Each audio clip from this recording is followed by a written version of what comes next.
Ok, voilà 7 conseils pour réussir ton bivouac avec tes enfants. Numéro 1, les trucs chiants en premier. Eh ouais, monter la tente, aller chercher du bois, c'est vraiment les trucs qui sont pas jojo, mais qui sont nécessaires à faire en premier. Parce qu'il faut pas y penser une fois qu'il fait nuit. Numéro 2, apprends des techniques. Ça va te faire gagner en confort. Bon, ça peut être des techniques de bâtonnage, de scie ou de feu. Moi par exemple ici, j'ai fait un feu inversé et j'ai enlevé l'écorce des bois. Ça veut dire que mon feu n'aura pas beaucoup de fumée et que j'ai 3 heures de feu devant moi. Et bah c'est 3 heures à m'occuper avec ma fille. Numéro 3, sois ingénieux. Ouais, utilise ce que la nature a à donner. Et crois-moi, elle a beaucoup à te donner. Là par exemple, j'ai construit une sorte de potence avec 2 branches et j'ai utilisé de l'écorce pour pouvoir faire mon foyer de feu dedans. Numéro 4, sois patient.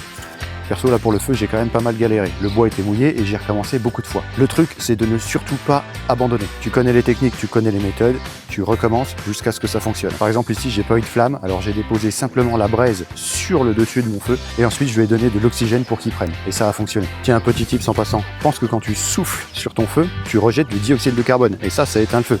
Donc je te conseille plutôt d'agiter un morceau, je sais pas, de papier ou là, comme moi, d'écorce pour le faire prendre. Ça fonctionnera beaucoup mieux. Numéro 5, pense confort. Et ouais, surtout avec les enfants. Là par exemple à ma fille je lui ai pris un bon duvet bien chaud, des oreillers et j'ai même pris son pyjama avec son haut pilou. Le confort c'est simplement l'assurance qu'ils aient envie de recommencer. Numéro 6, responsabilise-les. Alors oui tu sais tout faire tout seul, mais c'est important qu'ils puissent participer. Alors, par exemple au montage de la tente pour aller chercher du bois. Hein.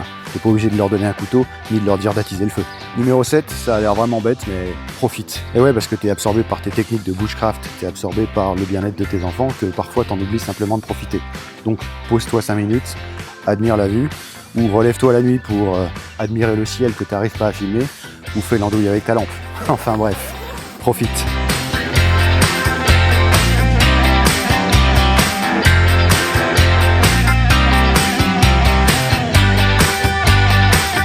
C'est tout pour moi. Allez, ciao.